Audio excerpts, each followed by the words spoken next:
جہاز اپنی پرواز شروع کرنے والا تھا جب مجھے خبر ملی کہ میری بیوی کو ہارٹ اٹیک ہو گیا ہے، مگر میں نے ایک بار بھی پیچھے مڑ کر نہیں دیکھا اور بیرون ملک چلا گیا۔ میرے دل میں بس دولت کمانے کی ہوس تھی۔ میں نے کبھی اس کی خیریت تک دریافت نہ کی، یہ سوچ کر کہ شاید وہ اب زندہ ہی نہ ہو۔ 10 سال بعد جب میں وطن واپس لوٹا تو ایئرپورٹ پر ایک خاتون افسر پروٹوکول کے ساتھ داخل ہوئی۔ تمام عملہ احتراماً کھڑا ہو گیا۔ میں نے بے دہانی میں اس کی طرف دیکھا تو میرے قدموں تلے زمین نکل گئی۔ اگر کوئی مجھ سے 10 سال پہلے پوچھتا کہ میری زندگی میں سب سے اہم چیز کیا ہے تو میں بلا جھجک کہتا دولت، صرف دولت۔ میں ایک غریب گھرانے سے تعلق رکھتا تھا اور بچپن سے ہی یہ خواب دیکھتا آیا تھا کہ ایک دن اتنا امیر بن جاؤں گا دنیا میری طرف دیکھتی رہ جائے گی۔ جب میں جوانی کی دہلیز پر پہنچا تو میری باپ نے شادی کے نام پر میرے پیروں میں بیڑیاں ڈال دیں۔ میری بیوی مریم بہت اچھی لڑکی تھی مگر میرے پیسہ کمانے کے جنون سے بیزار رہتی تھی۔ مریم اکثر کہا کرتی تھی کہ انسان صرف پیسوں سے خوش نہیں رہ سکتا، مگر میں اس کی باتوں کو فضول سمجھتا تھا۔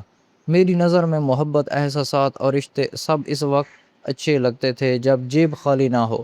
میرا بس ایک ہی مقصد تھا، زیادہ سے زیادہ پیسہ کمانا اور ہر قیمت پر کامیاب ہونا۔ جب بیرون ملک ملازمت کا موقع ملا تو مجھے لگا جیسے میری برسوں کی دعا قبول ہو گئی ہو۔ پورے محلے میں میری قسمت کے چرچے تھے۔ لوگ کہتے تھے کہ سلیم اب بیرون ملک جا رہا ہے، واپس آئے گا تو امیر آدمی بن چکا ہوگا۔ مریم میرے جانے کا سن کر اداس تھی۔ اس حالت میں اسے میری سب سے زیادہ ضرورت تھی۔ مریم اس وقت حاملہ تھی، اس کی طبیعت بھی اکثر خراب رہتی تھی، مگر مجھے اس کی کم اور اپنے خوابوں کی زیادہ فکر تھی۔ روانگی والے دن وہ خاموش تھی، بار بار میری طرف دیکھتی تھی جیسے کچھ کہنا چاہتی ہو، مگر میں جلدی میں تھا، مجھے صرف وقت پر ایئرپورٹ پہنچنے کی فکر تھی۔ جب میں ایئرپورٹ پہنچا تو جہاز کی روانگی میں تھوڑا وقت باقی تھا۔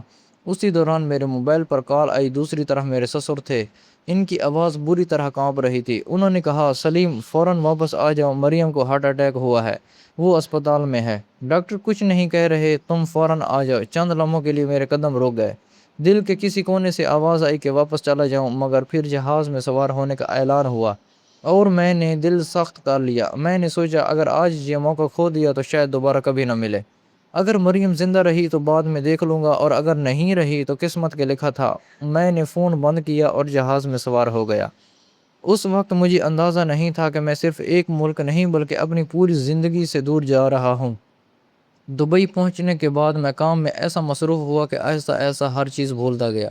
شروع میں گھر سے چند کالیں آئیں مگر میں نے زیادہ دلچسپی نہیں لی۔ پھر میں نے نمبر بدل لیا اور پرانے رابطے ختم کر دیے۔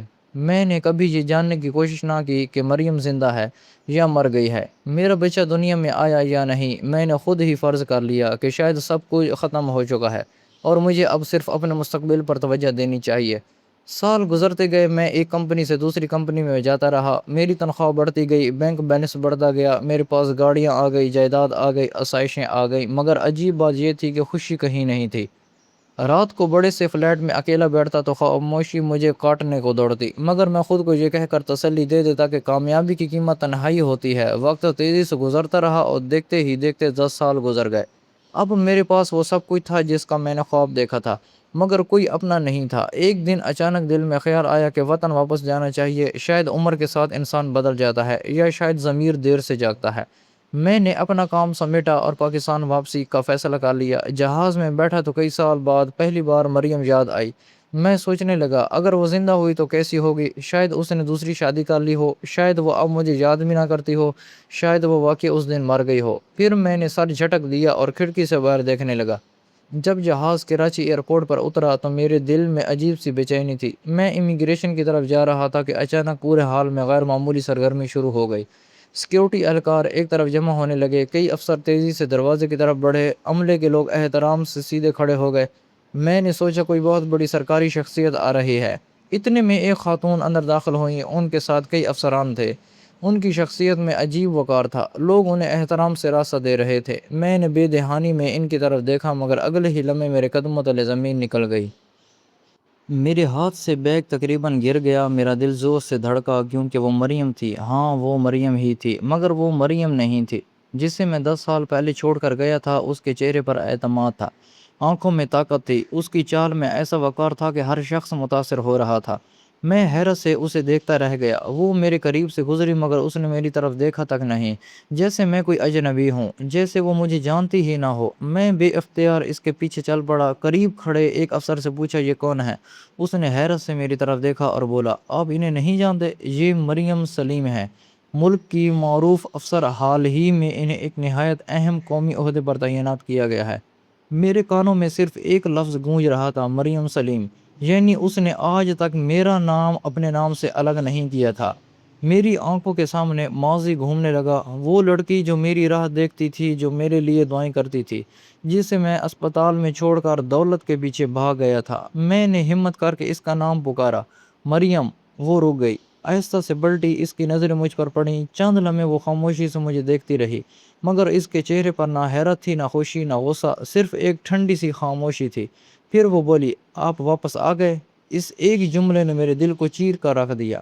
میں نے لرزتی آواز میں کچھ کہنا چاہا مگر وہ میری بات مکمل ہونے سے پہلے بولی، مجھے ایک اہم میٹنگ میں جانا ہے، اگر کوئی ضروری بات ہو تو وہ وقت لے لیجئے۔ پھر وہ مڑ کر آگے بڑھ گئی اور میں وہیں کھڑا رہ گیا۔ مجھے پہلی بار احساس ہوا کہ میں نے دولت تو کمائی تھی مگر جس عورت کو کمزور سمجھ کر چھوڑ گیا تھا وہ مجھ سے کہیں زیادہ مضبوط بن چکی تھی، اور شاید میں اپنی زندگی کی سب سے قیمتی چیز ہمیشہ کے لیے کھو چکا تھا۔ میں کافی دیر تک ایئرپورٹ کے ہال میں کھڑا رہا، میری سمجھ میں نہیں آ رہا تھا کہ یہ سب حقیقت ہے یا خواب۔ 10 سال پہلے جس عورت کو میں نے بے یار و مددگار چھوڑ دیا تھا، آج وہ ایک ایسی شخصیت بن چکی تھی جس کے احترام میں لوگ کھڑے ہو رہے تھے، اور میں وہی سلیم تھا جو دولت کے نشے میں اپنے ہی گھر کو اجاڑ کر چلا گیا تھا۔ اس رات میں ہوٹل کے کمرے میں سو نہ سکا، بار بار مریم کا چہرہ آنکھوں کے سامنے آتا رہا اور اس کا وہ مختصر سا جملہ میرے کانوں میں گونجتا رہا، آپ واپس آ گئے۔ اگلے دن میں نے اس کے دفتر میں ملاقات کی درخواست جمع کروا دی۔ کئی گھنٹے انتظار کے بعد مجھے وقت مل گیا۔ جب میں اس کے دفتر میں داخل ہوا تو میرا دل زور زور سے دھڑک رہا تھا۔ مریم اپنی کرسی پر بیٹھی فائلیں دیکھ رہی تھی۔ اس نے سر اٹھا کر میری طرف دیکھا اور بیٹھنے کا اشارہ کر دیا۔ میں خاموشی سے بیٹھ گیا۔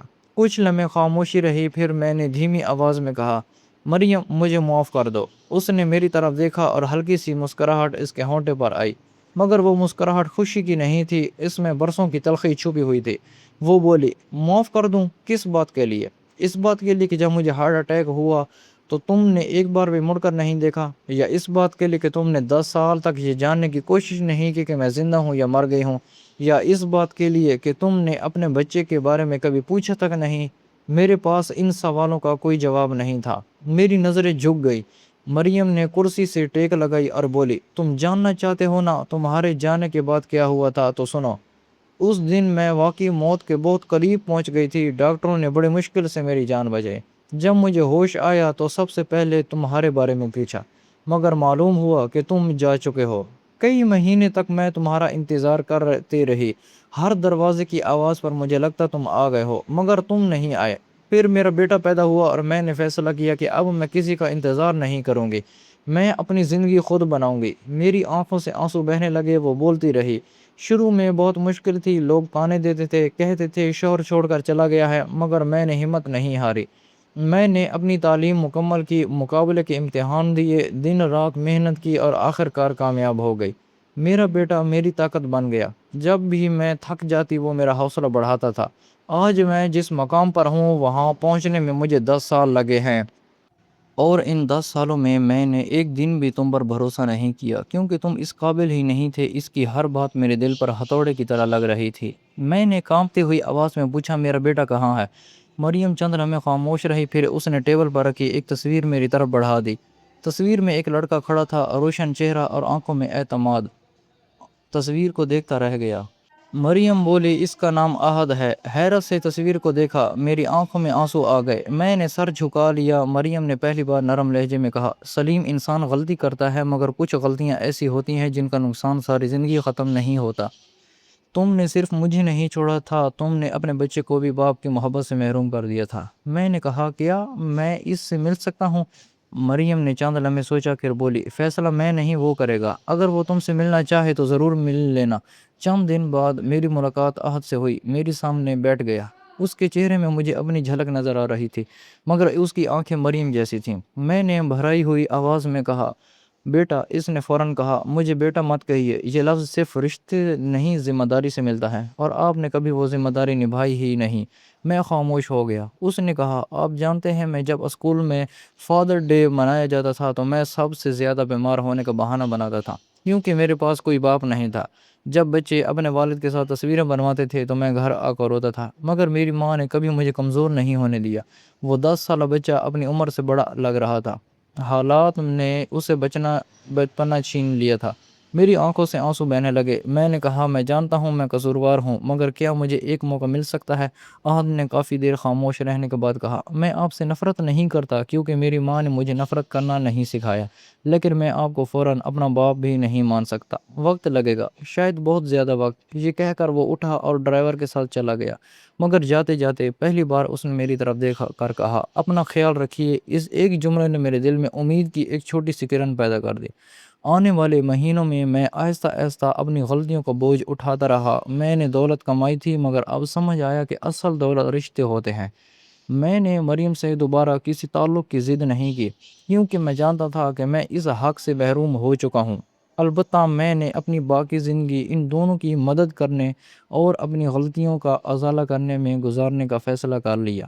ایک دن مریم نے مجھے اپنے دفتر بلایا۔ جب میں پہنچا تو اس نے ایک فائل بند کی اور میری طرف دیکھ کر بولی، سلیم، زندگی عجیب ہوتی ہے، کبھی کبھی انسان گر کر ہی سیکھتا ہے۔ میں نے سر جھکا کر کہا، میں نے بہت دیر سے سیکھا ہے۔ مریم نے کہا، دیر سے سیکھنا نہ سیکھنے سے بہتر ہوتا ہے۔ پھر پہلی بار اس کے چہرے پر ایک حقیقی مسکراہٹ نمودار ہوئی، اور مجھے محسوس ہوا کہ شاید مکمل معافی نہ صحیح، مگر میرے لیے نفرت کا دروازہ بند ہو چکا ہے۔ میں دفتر سے باہر نکلا تو شام کا سورج آسمان پر پھیل رہا تھا۔ 10 سال پہلے میں دولت کے پیچھے بھاگا تھا اور سب کچھ کھو بیٹھا تھا، مگر آج پہلی بار مجھے احساس ہوا کہ انسان کی اصل کامیابی اس کے بینک بیلنس میں نہیں، بلکہ ان دلوں میں ہوتی ہے جو اس کے لیے دھڑکتے ہیں۔ اور یہ سبق مجھے 10 سال کی تنہائی اور ایک پوری زندگی کی پشیمانی کے بعد ملا تھا۔